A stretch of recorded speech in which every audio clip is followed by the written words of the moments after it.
Senator, mining is incredibly profitable for Australia. We know this, with the coal industry reportedly paying $58 billion in wages over the last 10 years. So why is the industry under attack?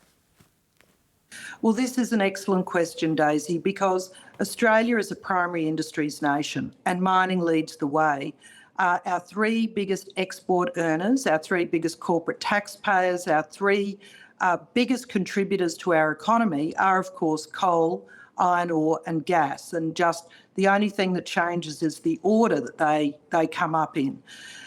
Those are the industries that pay $83 billion worth of corporate tax last year, $47 billion worth of royalties last year, and you've already identified the billions of dollars of salaries.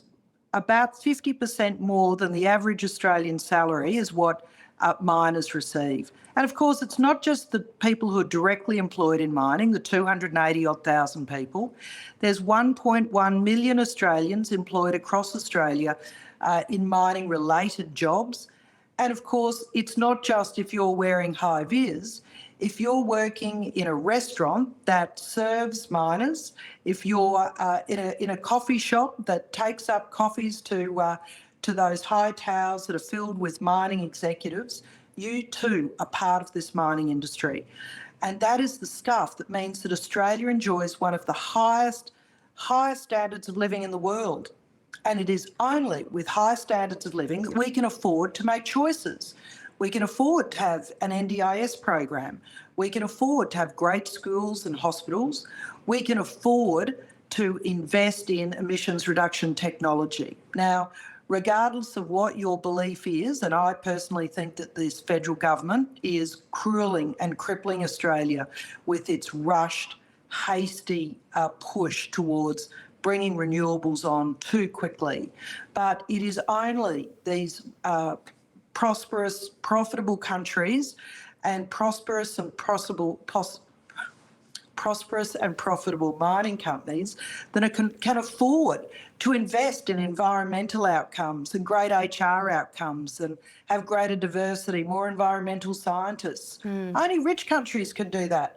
Poor countries can't afford to look after their environment. So it is really important that we commit to this terrific industry that allows Australia to be first in the world in so many areas. It is that prosperity that allows us to do that.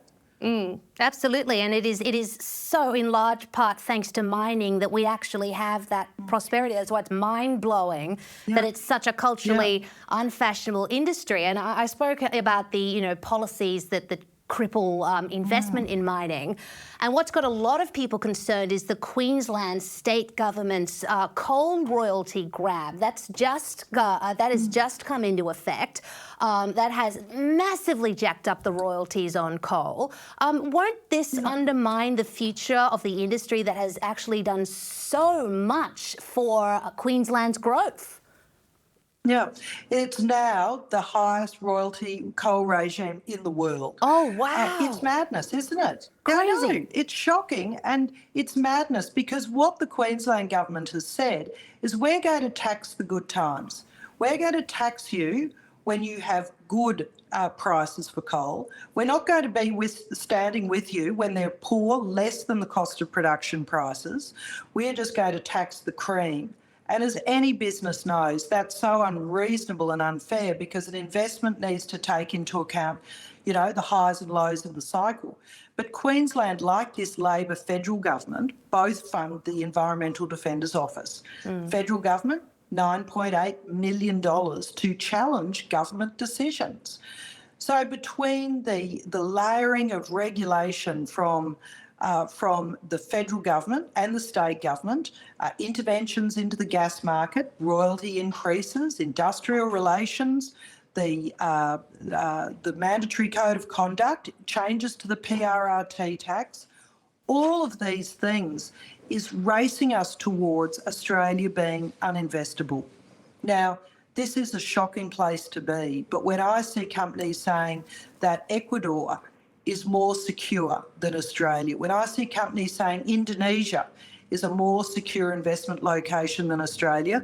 When I see companies saying they are exploring and investing in Alaska, Canada, Mexico over Australia, then we have a problem because, and we have to be very clear on this, Australians need to be very clear that this Labor government is driving investment offshore.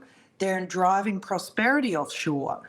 I don't want to look back as a grandmother, say to my kids, I remember when I grew up in a country that was so prosperous we had choices on how we invested our taxes. But that is exactly where this Labor government's taking us, Daisy, and we should be angry about it. We should be angry because we are so prosperous that we are now choosing to make impractical decisions that undermine our investability in this nation.